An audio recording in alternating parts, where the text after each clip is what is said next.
Halo nyambung people, yuk mau tetap nyambung sama isu-isu penting dan strategis di sekitar kita. Kenalan yuk, nih ada satu tokoh yang aktivismenya, kesehariannya banyak terlibat dalam isu pekerja rumah tangga. Pekerja rumah tangga khususnya sektor migran. Jangan lupa dengerin episode sebelumnya supaya kenal perspektifnya beliau ini. Nah, sekarang kita ngomongin yang lebih nyantai lagi tentang siapa sih Taufik Zulbahari. Pik, apa kabar Pik? Ya, baik. Oke, jangan lupa ya nyambung people, subscribe, like, comment, share banyak-banyak gitu. Kalau suka pengen kenal lebih jauh lagi sama Taufik, kasih komen ya. Nanti kita tanya dalam episode lain. Berarti episode tokoh favorit apa enggak gitu ya, Opik ya. Oke, Pik. Background kamu tuh sekolahnya apa? Terus kenapa ngurusin pekerja migran? Emang pekerja migran khususnya PRT ya, pekerja rumah tangga ya. Sebelum lo nyemplung ke sini, gimana tuh ceritanya? Ya mungkin dari ini ngomongin CV berarti ya? Ya. Otaknya langsung mikirnya CV. Ya yang enteng aja. Mulai dari kuliah itu sebenarnya dulu di UI itu ngambil kearsipan, D3 kearsipan. Pernah dengar nggak? Di zaman kita tuh masih ada Fakultas Sastra program diplomanya namanya program diploma kearsipan. Nah, cuman di FISIP kan di tetangga fakultas itu kan suka ada acara musik ya. Kalau hari Sabtu atau hari-hari pokoknya ada dulu zaman Saturday off gitu ya namanya.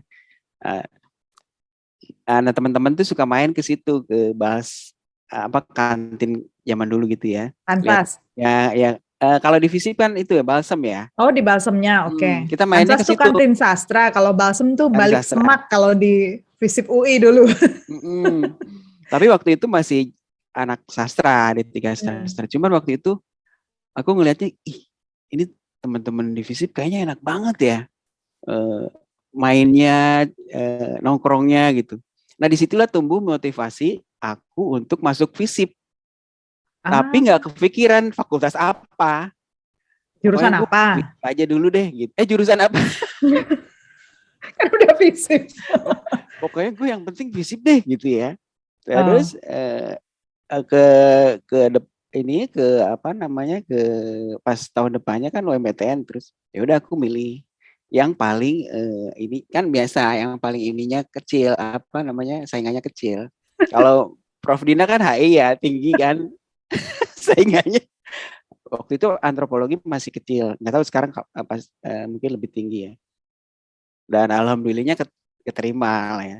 Nah di antrop ternyata belajarnya menarik ya, bukan hanya teorinya aku waktu itu banyak yang nggak kecantol ya, tapi di pergaulannya teman-teman ternyata ngasih banyak kesempatan buat teman-teman, buat mahasiswa-mahasiswanya yang junior untuk misalnya penelitian turlap gitu, misalnya teman yang di Kompas gitu ya, ada yang senior yang di Kompas, terus mereka buka rekrutmen siapa nih yang mau pooling untuk survei apa gitu. Jadi waktu itu misalnya tentang pendapat masyarakat tentang film Sidul anak sekolahan gitu. Terus aku ikut dan lain-lain. Nah, mulai tumbuh soal keharakatannya tuh di situ sebetulnya. Karena di turun lapangan itu kita kan harus waktu itu misalnya penonton film Sidul kan berarti harus ke masyarakat langsung nanyain gimana pendapat dan sebagainya. Juga ada beberapa penelitian lapangan lain yang memang aku jadinya lebih jadi kayak orang lapangan lah ya di lapangan. Nah terus setelah lulus kerja sebentar di laboratorium antropologi sebagai penelitian lapangan, lalu ada satu NGO lah buka lowongan gitu ya untuk ini menarik untuk jadi koordinator lapangan satu program pendampingan pekerja seks di Jakarta Barat. Tapi Jakarta waktu itu Barat. dibungkusnya jadi massage parlor gitu ya, apa terapis pijat gitu ya. Nah itu ya pertama kali aku di apa namanya kerja langsung bersama teman-teman yang berprofesi sebagai waktu itu terapis pijat ya. Tapi sebetulnya ada layanan seks juga di situ. Nah waktu itu yang dilakukan adalah supaya mereka apa namanya kesehatan reproduksinya tetap sehat Terjaga. dan juga terjaga dan tidak terinfeksi HIV. Nah, itu Lalu berarti Opik dari pertama terlibat itu isunya memang soal labor ya, soal pekerja ya. Soal pekerja tapi plus lagi perempuan nih kayaknya. Belum udah. Iya. Kalau awalnya sih dari skripsi dulu ya. Dari skripsi memang waktu itu kan tentang penambang emas tanpa izin, penambangan emas tanpa peti ya. Jadi ada fenomena penambang emas tanpa izin di Bogor. Tapi yang aku lihat adalah soal HIV-nya, soal kerentanan HIV pada mereka. Karena mereka kan datang dari berbagai daerah, dari Lampung, dari mana gitu ya, datang ke situ dan di sana ternyata ada ada orang-orang ya, ada orang atau sindikat lah kalau sekarang zamannya yang membawa merekrut perempuan-perempuan di sana, tapi ditaruhnya di warung-warung kopi, di warung-warung yang kalau mereka habis menambang ya, habis masuk ke lubang, terus capek dia di situ. Tapi ternyata di situ ada ini juga transaksi seksual juga. Nah, waktu itu aku belum tahu itu tuh trafficking. Jadi di proses itu ternyata aku belum paham soal tindak pidana perdagangan orang, tentang migrasi dan sebagainya. Nah, tapi dari aku kerja misalnya di tadi pendampingan pekerja seks tadi, baru paham sampai kenapa mereka ada di situ, sebabnya apa dan sebagainya. Mindset aku tentang perempuan kemudian berubah gitu ya, tentang pekerja momen itu tadi, momen yang setelah aku ketemu menjadi pekerja tambang koordinator tadi. lapangan itu.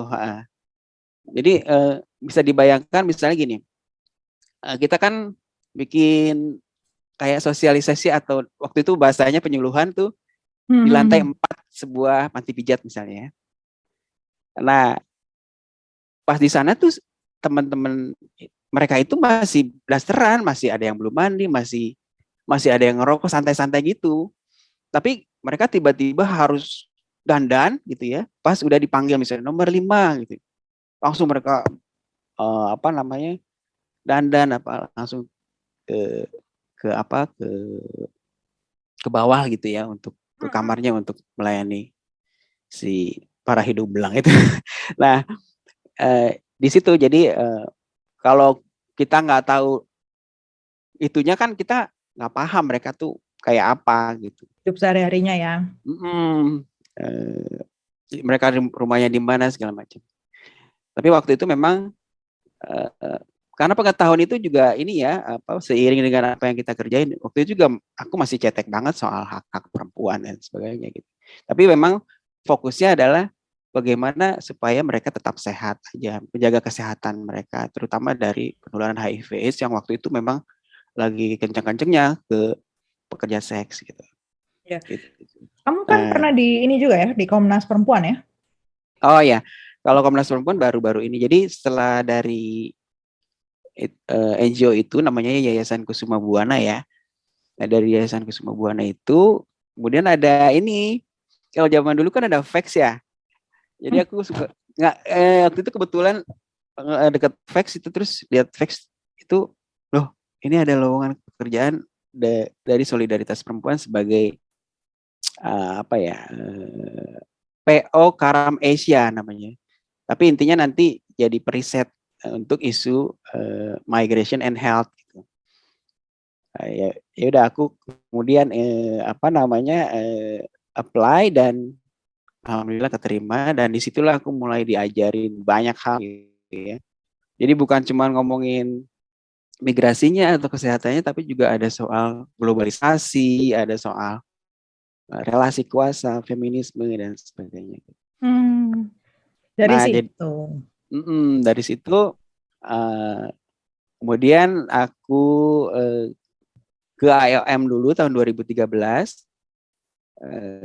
Itu ada unit namanya Counter Trafficking and Labor Migration.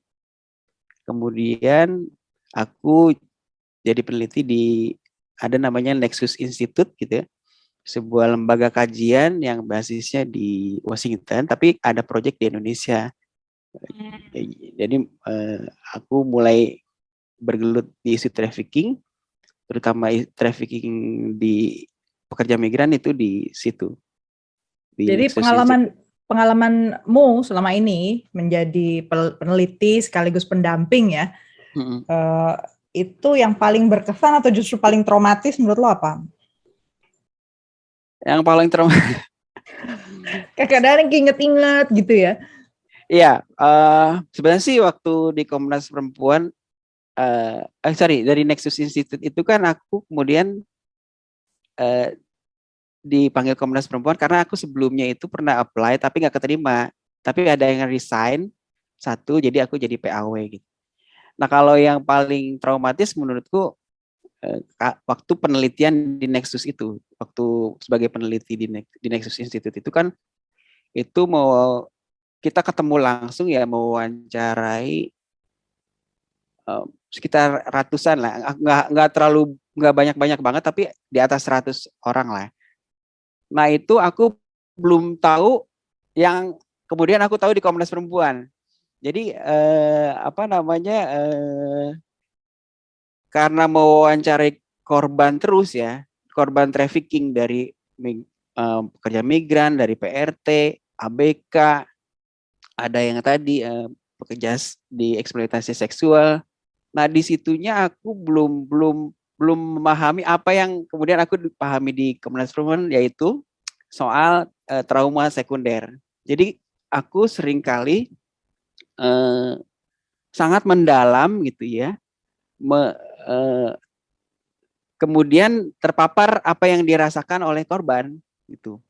Jadi misalnya ada korban ABK, bagaimana kehidupannya, anak buah kapal, bagaimana dia ceritakan kehidupannya di laut, dia nggak tahu hari, terus ada kekerasan entah dari si kaptennya atau sesama ABK dari negara lain, terus pulang istrinya sudah tidak ingat dia, anaknya nggak ingat dia, terus dia diceraikan dan dia nggak bisa kerja dan sebagainya. Itu salah satu contoh.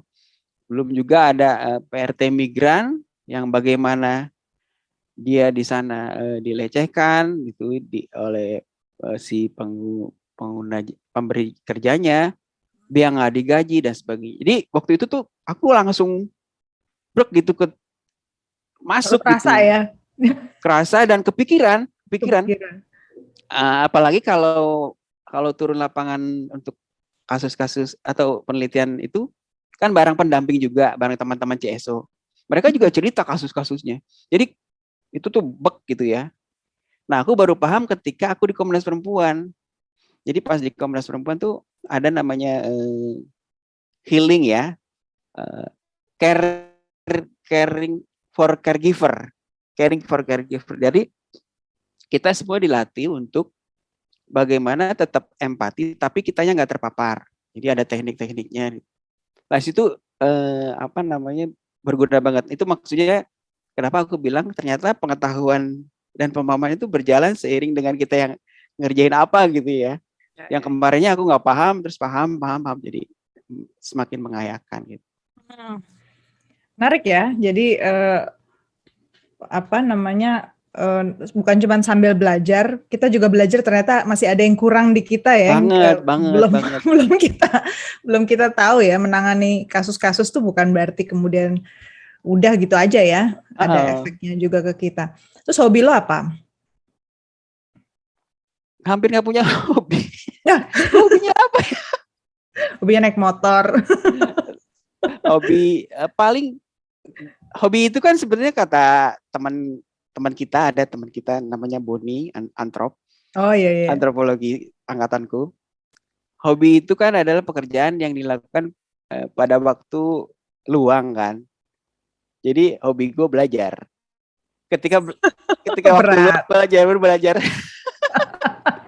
Berat.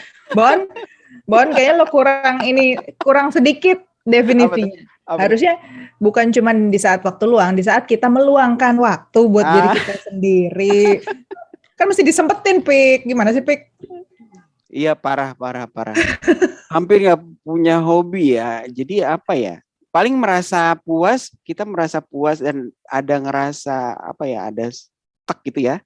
Itu pas abis nonton aja. Habis nonton film-film, dan filmnya aku harus drama, kalau enggak juga yang misteri, Iya. drama, misteri, thriller kayak gitu-gitu. Jadi nggak suka yang Cengeng-cengeng ya. Nggak terlalu suka. Percintaan nggak terlalu suka. Tapi kalau dramanya, percintaannya ada dramanya, aku suka. Baiklah. Jadi ada sesuatu yang itu aja menambah. Jadi kayaknya haus akan pengetahuan sekali nih si Opik ini ya. Oke, Pik. Terima kasih banyak udah berbagi. Mudah-mudahan teman-teman kalau ketemu sama-sama. Nyambung People kalau ketemu sama Opik di jalan, apalagi kalau masuk ke isu pekerja rumah tangga, pasti deh pekerja migran pasti ketemu sama Opik. Jangan segan-segan nyapa. Makasih banyak, Pik. Sama-sama. Sampai kita ketemu Terima kasih lagi. juga. Iya. Jangan lupa like podcast ini kalau kalian menikmati diskusinya, komen apabila kalian punya pertanyaan atau pendapat, dan subscribe agar kalian tidak ketinggalan episode nyambung setiap minggunya.